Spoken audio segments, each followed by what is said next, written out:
¿cómo les va? Tanto tiempo. ¿Cómo andan mis seguidores? ¿Cómo andan esos alumnos que están estudiando y utilizando mis videos para probar? Ya hemos tenido 3 casos de esos 15 que le comenté en la clase número 1. Bueno, que ya han aprobado porque ya han incursionado en otra forma de ser evaluados, me han presentado página web, han subido la materia, digamos, desarrollada en página de Facebook, así que mis felicitaciones a ellos. Quiere decir que ha dado sus frutos esto, ¿no? Así que seguimos adelante, vamos a tratar de seguir ahondando. Ya falta poco para terminar el año, así que después de esta vendrán 2 o 3 clases más, terminamos toda la materia y aquellos que, bueno, no logran el porcentaje requerido para la aprobación, pueden rendirla en coloquio o, digamos, en febrero del año que viene, no tengan miedo. Bien, la clase número 3 tiene que ver con el psicoanálisis. Nosotros ya habíamos dado alguna generalidad, lo nombramos al autor, y nombramos el tema del inconsciente. ¿Por qué es importante hacer esta aclaración? Porque lo traigo a Sigmund Freud para decirles que en realidad es considerado como un revolucionario científico en la ciencia y la psicología, porque es el primero que introduce en la ciencia psicológica el tema del inconsciente y el tema de la sexualidad infantil. Imagínense hablar de sexualidad infantil fines del siglo XIX, principio del XX, era una osadía tremenda. No solo fue perseguido por su condición de judío, sino por estas ideas que él desarrolló en su teoría. Bien, dicho esto, vamos a hablar del inconsciente. ¿Qué es el inconsciente, profesora Fernández? Bueno, es una parte del aparato psíquico donde quedan registradas, según el autor, aquellas experiencias traumáticas o conflictos de tipo sexual que han quedado olvidados, por así decirlo, olvidados, ¿no? Y que en definitiva a lo largo del desarrollo de la vida sexual del individuo pueden aflorar en cualquier momento. Pero lo importante que tienen que tener en cuenta es que el inconsciente como parte del aparato psíquico, como contenido, los tiene a los sueños y tiene esa parte de experiencia vivida por el sujeto de forma traumática y conflictiva. Entonces, a través del mecanismo de la represión, ¿no? ¿Yo qué hago? Trato de sepultar, ¿no? Olvidar, aniquilar esas experiencias que en definitiva, si las traería a la conciencia, no podría vivir. Ese yo no podría vivir. Bien. ¿Cuál es el contenido? Lo acabamos de decir. ¿Cuál es el contenido de la materia prima del inconsciente? Bueno, en el inconsciente aparecen los sueños. Qué tema interesante. Él lo desarrolla en su libro, La interpretación de los sueños, el autor. Y los sueños, según él, son la realización de lo prohibido. Es decir, es el deseo por el deseo mismo. Es la consecución del placer que yo no puedo abordar ni llevar a cabo en mi nivel consciente. Por lo tanto, en los sueños, soy yo en otro tiempo, soy yo en otro espacio, y puedo dar vida a aquello que me es imposible darlo en la parte consciente, es decir, cuando estoy en el aquí y ahora. Bien, por eso las leyes del inconsciente son leyes que no respetan ni espacio ni tiempo, son leyes atemporales. ¿Qué quiere decir Fernández? Que yo en los sueños puedo ser niña, que yo en los sueños puedo hablar con los muertos, es decir, los muertos están vivos y puedo entablar diálogos y situaciones con aquellos que ya partieron.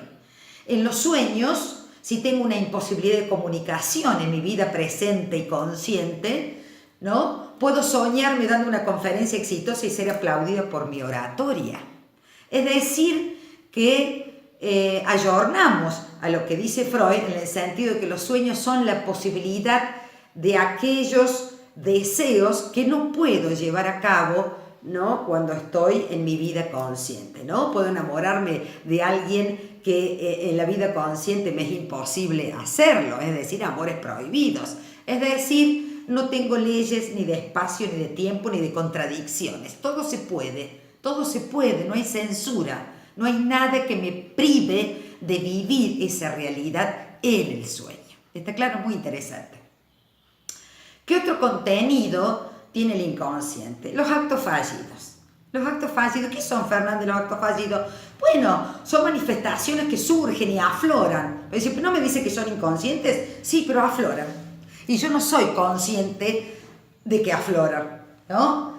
Entonces, ¿y cómo se manifiestan? Bueno, se manifiestan, por ejemplo, a través del olvido, de las risas, de los chistes, y surgen, ¿no? Afloran, ¿no? Tengo una entrevista de trabajo, tengo que hablar algo muy serio, ¿no? Que molesta un poquito, casualidad, inconscientemente, pierdo la llave del auto, me olvido de la fecha, se me pasa el horario, ¿no? Son esas cosas que no pasan por un filtro cognitivo de selección consciente, no, afloran, yo no soy consciente de eso, afloran, ¿no? Por ejemplo, tengo clase con ustedes el miércoles y les digo, chao chicos, buen fin de... Sin embargo, tengo clase el jueves también, es decir, ¿no? El inconsciente nos juega una mala pasada, está aflorando, ahí está el inconsciente, ¿no?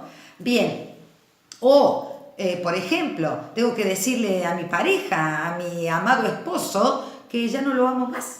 Y inconscientemente dejo el celular, ¿no? Dejo el celular arriba de la mesa, arriba del escritorio, para que él, ¿no? Se anoticie a lo mejor de algún mensaje amoroso, que tiene otra fuente.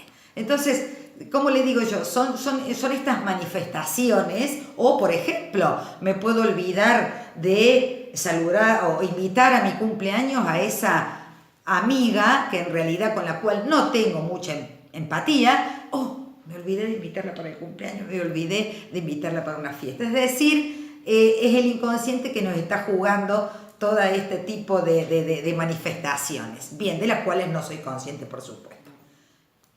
Freud habla de las distintas etapas del desarrollo psicosexual en el ser humano, ¿no? Que va del nacimiento hacia la adultez. Él lo distingue en distintas etapas y la primera que trata es la fase oral, ¿no? Lo distingo por fases, que va desde el nacimiento, digamos, hasta los 18 meses o hasta los 2 años. Algunos textos y autores lo cortan en distintos momentos, no viene el caso.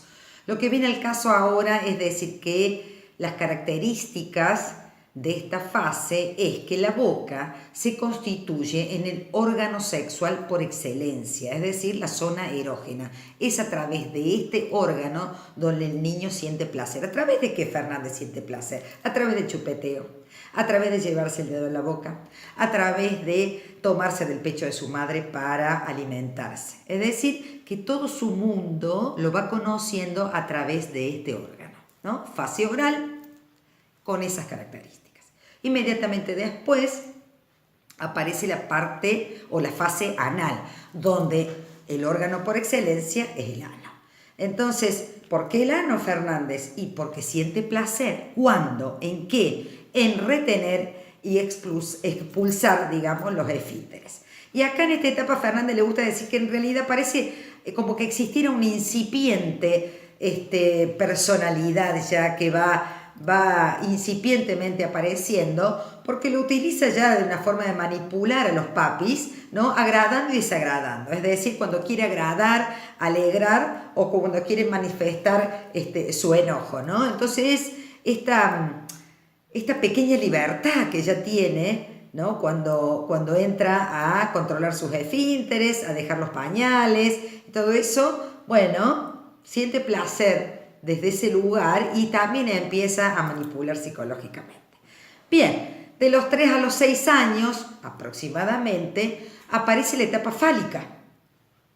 La etapa fálica para Freud es una etapa fundamental porque según el autor, de la manera que esto se solucione o favorablemente transite, digamos, el niñito, según él, puede sentar las bases para una sana sexualidad del día de mañana, ¿no? Es decir, para poder desprenderse de ese objeto de deseo primario que fue mamá y poder lograr en la adultez relaciones amorosas satisfactorias. Entonces, de la forma en que se desarrolla se resuelva esta etapa fálica con el complejo de Edipo y el complejo de la castración, que son estas situaciones que viven en esta etapa, según el solucionado, ¿no? Y transitando correctamente, vamos a tener sexualidades sanas, ¿no? En el día de mañana cuando se es adulto.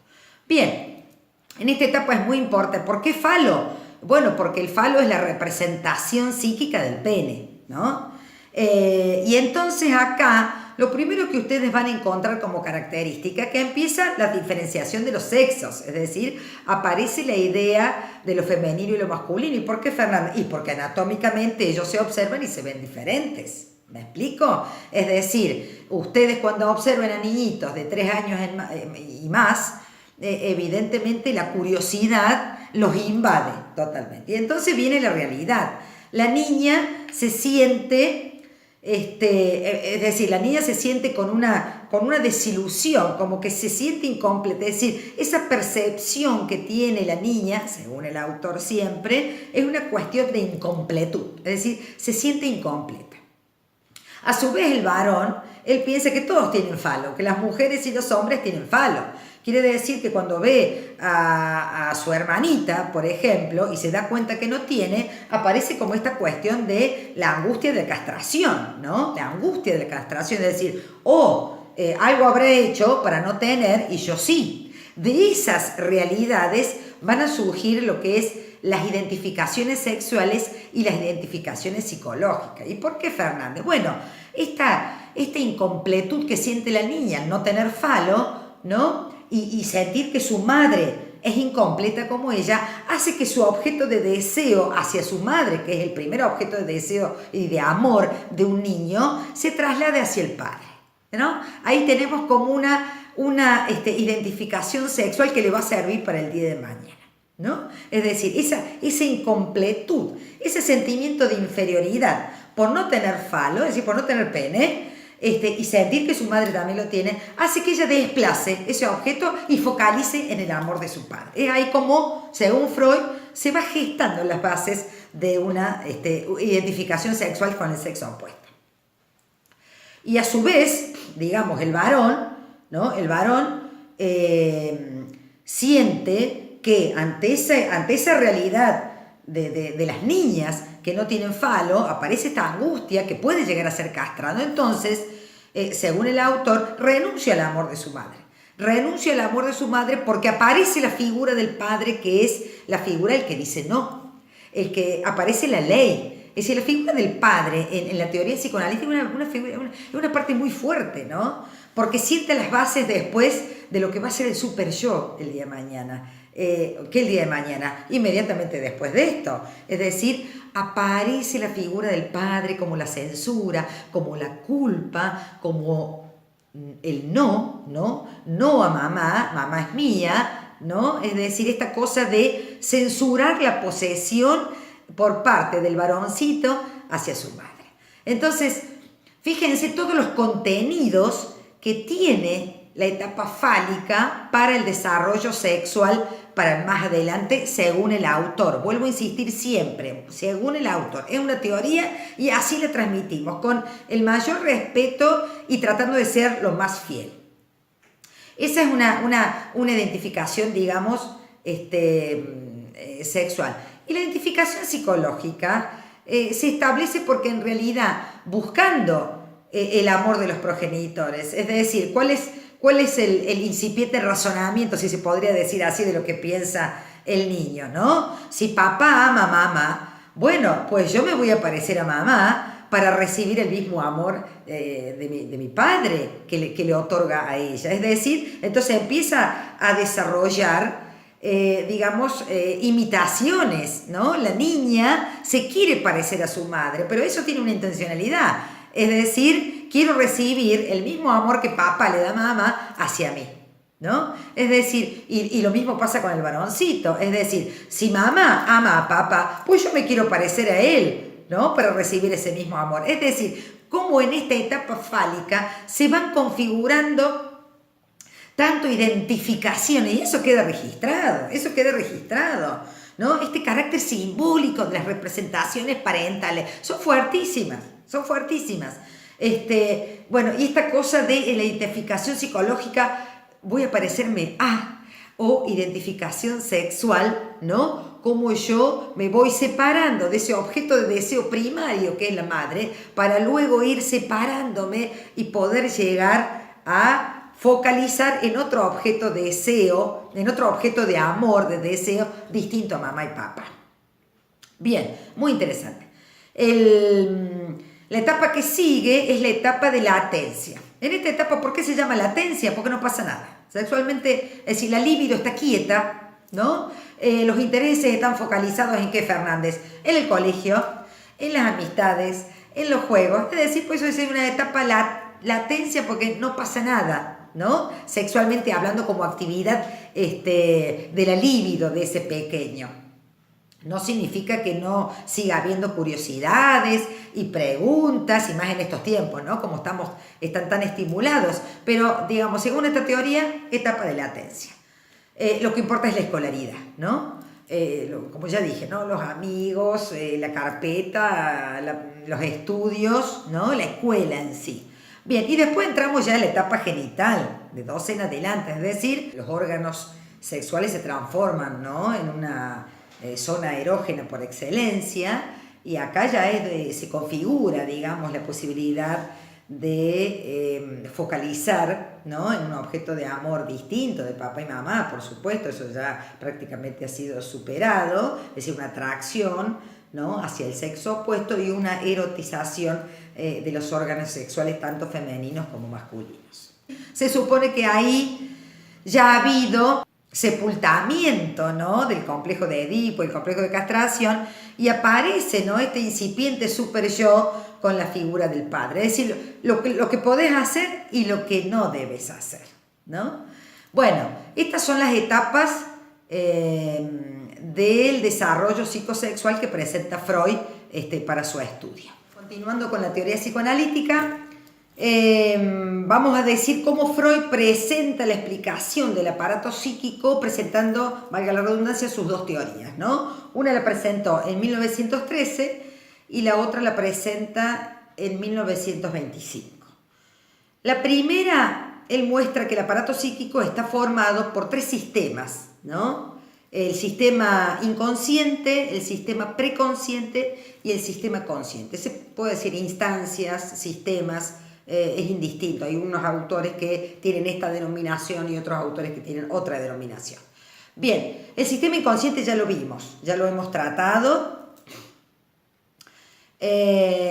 ¿no? Con sus características, con los sueños, con las leyes y todo su contenido y materia prima.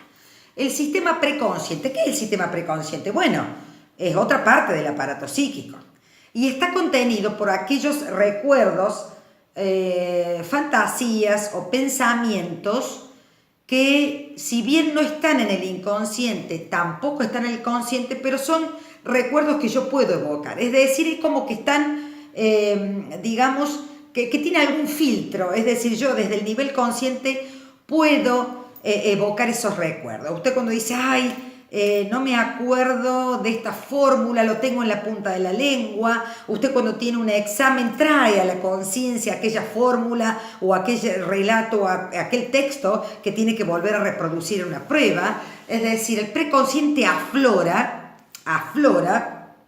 también de una manera semiconsciente, pero también yo lo puedo evocar. Es decir, lo puedo traer a la realidad, ¿no? Y puede aflorar también de una manera instantánea cuando, qué sé yo, por ejemplo, usted entra a un lugar, están cocinando, ¿no? Y el sentido del olfato le hace recordar, ¿no? La presencia de su madre, ¿no? O una música, o un perfume. Es decir, que están todos aquellos recuerdos que no están olvidados y no están sepultados y que, en definitiva, ya sea a nivel voluntario, es decir, lo puedo evocar, ¿no? O puede aflorar por el estímulo de algún sentido que se pone en movimiento, ¿no? Por algún estímulo externo.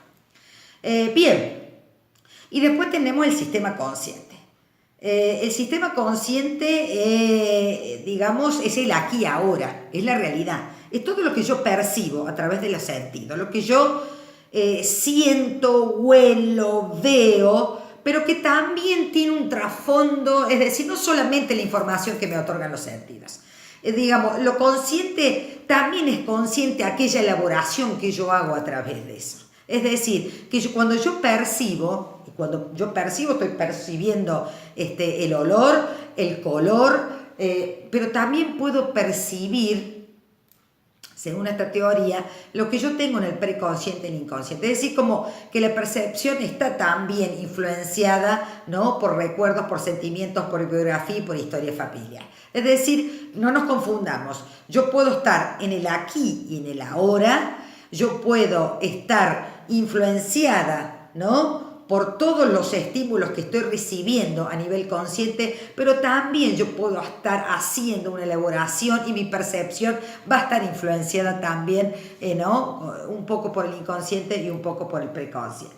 Bien, estos son los sistemas que él presenta en su primera teoría, es decir, constitución del aparato psíquico, y que acá no tenemos que entender que el aparato psíquico, según Freud, tiene un lugar anatómico. Fernández siempre hace así, pero digamos en su faz didáctica, o para que sea más entendible. Pero en realidad el aparato psíquico tiene que ver con una funcionalidad, porque somos biopsicosociales, es decir, que cuando nosotros actuamos, no actuamos segmentados y acá actúa la inteligencia y actúa la percepción y acá actúa el inconsciente. No, es una unidad que se manifiesta. Entonces, hablar del aparato psíquico es hablar de una funcionalidad, de toda nuestra humanidad manifestada en las respuestas, ¿no?, a los estímulos que estamos recibiendo.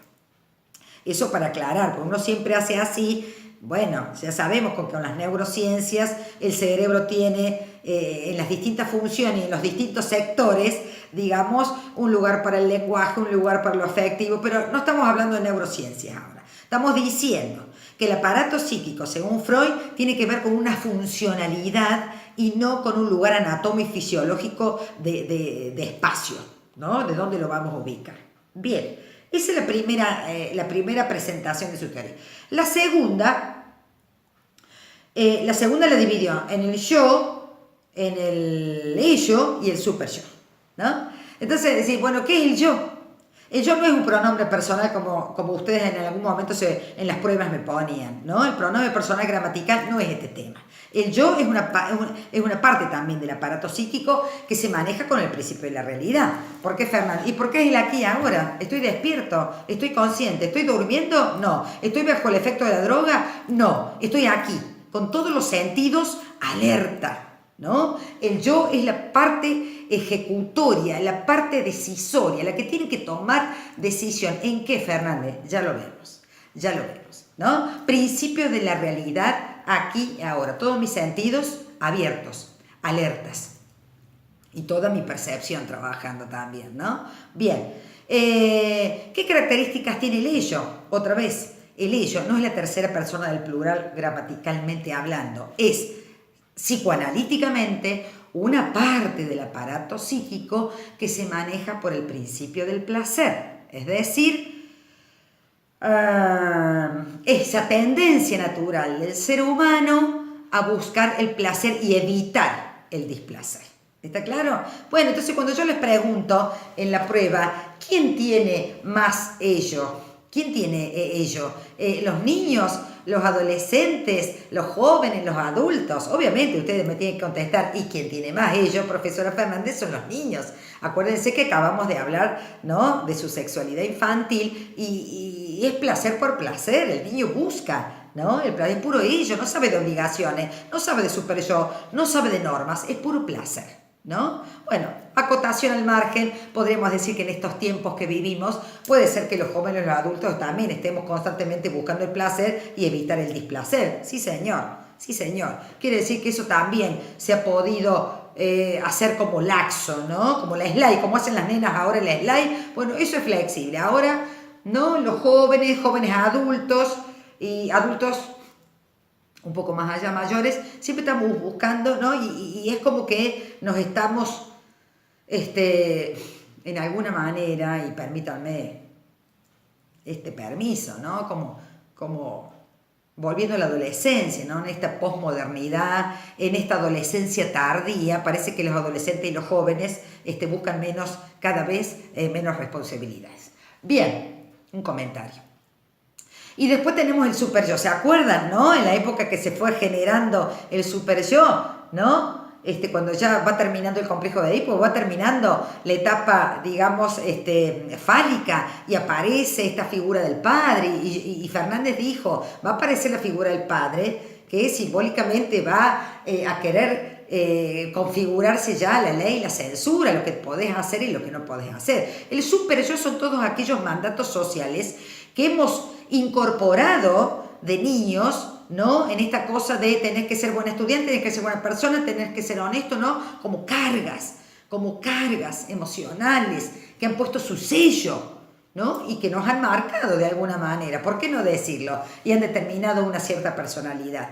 Y entonces aparece como este ideal de yo, ¿no? Haces esto, pero tenés que ser el mejor, ¿no? Bueno, así en la segunda teoría está configurado este tema de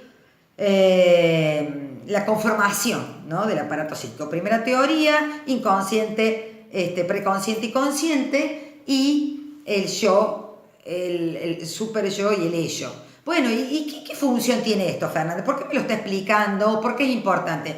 Mire usted si no va a ser importante que el yo tiene que configurarse como el ejecutor y decisor, como si fuera el jinete que tiene una rienda para acá, que lo lleva al placer, que lo incita al placer, y otra rienda para acá que lo lleva a estos ideales y mandatos sociales que debo sí o sí cumplir, ¿no? Imagínese la importancia que tiene, pero ¿qué se manifiesta? Y bueno, el super yo, ¿dónde se manifiesta? O el ello.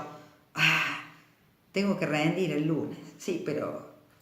¿no? Está la mona, está este cuartetero tan famoso, ¿no? Ulises. ¿Qué hago? Bueno, no importa. Voy al baile. ¿Quién ganó?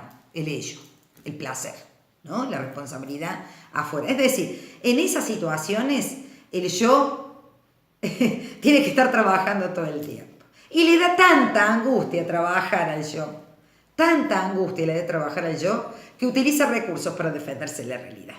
Utiliza recursos para que esa realidad no lo termine angustiando de manera destructiva, ¿no? Entonces, bueno, ¿qué son los mecanismos de defensa, profesora Fernández? Bueno, son aquellos recursos o instrumentos que utiliza el yo para defenderse de la realidad que lo ataca. Bueno, ¿y cuáles son esos mecanismos de defensa? ¿Cuáles son esos instrumentos y esos recursos? Bueno, el que vimos, el más importante para la teoría freudiana, es la represión, ¿cierto? Ya lo vimos, ¿no? ¿En qué consiste, no? En sepultar, olvidar aquellas experiencias caóticas, conflictivas y traumáticas de la infancia. Pero hay otros. Hay muchos textos y autores que le ponen otro nombre, pero acá vamos a hablar de los clásicos. Ustedes después pueden investigar, en la carpeta los hemos dado todos, o algunos otros textos, pueden googlear, no tengo ningún problema. Lo importante es que ustedes tengan en cuenta que estos recursos, para qué están, qué significan, ¿no? Qué configuran en el ser humano. Bueno, el otro muy clásico, y otra característica de todos estos recursos, mecanismos de defensa, los ejemplos que damos pueden ser aplicados generalmente entre todos, porque la característica que tienen que yo evado la realidad para no sufrir, pero los humanos no queremos sufrir, entonces nos mentimos, ¿no? Justificamos, mentimos, inconscientemente, son instrumentos inconscientes. Cuidado, no me levanto un día y digo, hoy voy a practicar la negación, hoy voy a practicar la proyección. No, es inconsciente. Estamos hablando de una teoría inconsciente, estamos hablando del inconsciente, y todo lo que estamos nombrando tiene que ver con eso, ¿no? Entonces, bueno, son mecanismos y recursos inconscientes. Entonces ya mencionamos la represión, la negación. Estoy negando la realidad, ¿no? Se me murió un pariente cercano, amado, querido, y en el momento del almuerzo pongo su plato, porque niego que ella no esté. O tengo que trabajar en vacaciones. Bueno, ¿qué importa? al fin y al cabo no me gusta la playa.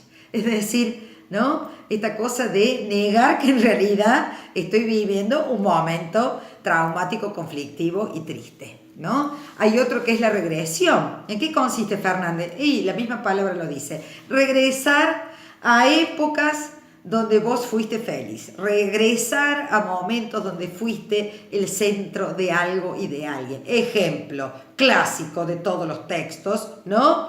Un niño que le nace un hermanito. Obviamente dejó de ser el centro de atención y él regresa, ¿no? A situaciones. ¿Y qué es regresar a la situación? Adoptar conductas de esa época. Es decir, si tiene 4 años y se vuelve a hacer pipí, quiere tomar la mamadera y quiere dormir con la madre, ¿no? Es decir, volver a esas épocas, pero también tomar los hábitos y conductas que correspondían a esa época. ¿Por qué? Y porque no soporta haber dejado de ser el foco de amor y de atención de sus papis. Bien, el llamado, digamos, este mecanismo de regresión, ¿dónde se configura también? Bueno, en aquellas personas que cumplida cierta edad no asumen, ¿no?, la edad que tienen y empiezan a adoptar actitudes y comportamientos de cuando fue joven y feliz, ¿no? Esto es no asumir la realidad. Ustedes lo van a ver y lo ven cada vez más frecuente y más seguido, ¿no? Esos hombres de adultos mayores ya que utilizan una ropa particular o se compran una moto o empiezan a salir a lugares bailables, ¿no? Digamos como tratando de volver a esos momentos. Lamentablemente el tiempo ya pasó, ¿no? El tiempo ya pasó. Pero bueno, de esa manera se defienden de esta realidad. Se defienden, por lo menos aparentemente se sufre menos. Aparentemente se sufre menos. Está, por ejemplo, el mecanismo de la proyección. Muy importante, vivimos proyectando los humanos. ¿En qué, Fernando, vivimos proyectando? Y proyectamos en el otro, en los otros, ¿no? Ya sean sujetos o entidades o instituciones, y lo hacemos responsable de lo que no podemos lograr, ¿no? Todo el mundo tiene la culpa, la vida, el Estado, el gobierno, mis padres, mi pasado, mi profesora, la escuela, ¿no? ¿Qué sé yo? Ejemplos. Fernández, usted dicta muy rápido, o Fernández, usted explica mal. Bien, posiblemente sea la verdad, pero en ningún momento no asumió que o ella escribe muy lento o nunca abrió una carpeta para estudiar. No sé si me explico. Entonces, siempre la culpa está afuera y no asumo, ¿no?, que esta angustia que siento tiene que ver con una realidad que no estoy aceptando, ¿no? Bien, por ejemplo, el mecanismo de la racionalización, es decir, me estoy justificando. Bueno, tomo algo que no es debido, ¿no?, de un negocio, bueno, ¿y dónde aparece el mecanismo de la racionalización? Y bueno, sí, total, él tiene tanta plata, es empresario, es poderoso, que yo robe esto, ¿qué va a pasar, no? Enseguida trato de racionalizar. O el esposo, ¿no?, el padre de familia que trabaja horas y horas y horas y sale a las 7 de la mañana y vuelve a las 10 de la noche y bueno, no, lo que pasa es que las cosas están caras, en realidad está negando, está racionalizando una realidad que en definitiva no le gusta estar en la casa. ¿No? No le gusta estar en la casa y entonces busca el trabajo como refugio, como justificación, ¿no? Y la vida está dura, la vida está difícil. Es decir, tenemos miles de ejemplos. Usted camina un poquito por la vida y se va a dar cuenta de la cantidad de mecanismos de defensa que utiliza el ser humano para ser un poquito más feliz, ¿no? Es una realidad. Ahora bien, corolario de esta clase hermosa que la he disfrutado yo por brindárselas. Por favor, está bien, los mecanismos de defensa son inconscientes, pero no gastemos tanta energía en ello, por Dios. Ese yo viene desgastado, viene destruido en tratar de ser alguien que no es. Es decir, mientras más mecanismos de defensa usamos, ahora que saben el tema, se van a entrar, ¿no? Vos estás racionalizando, vos estás negando, vos estás proyectando, ¿no? Ustedes, mis alumnos, hacen eso, ya cuando saben el tema, ya se sienten y empiezan a ser psicólogos todos, ¿no? Pero bueno, corolario de esto, enseñanza, consejo. en la metacognición. ¿Dónde está la metacognición, Fernández? En tratar de que lo informado lo pueda aplicar en situaciones prácticas, que este aprendizaje sea significativo. Mientras todo el tiempo usamos mecanismos de defensa, el yo se debilita. El yo se debilita y en definitiva se está olvidando de ser uno mismo, ¿no? Que es el peor pecado que podemos cometer los humanos en esta vida, ¿no? La primera enseñanza cuando uno va creciendo es esa, ser uno mismo. Los quiero, les mando un beso, hasta la próxima clase. Gracias por seguirme, gracias por escucharme.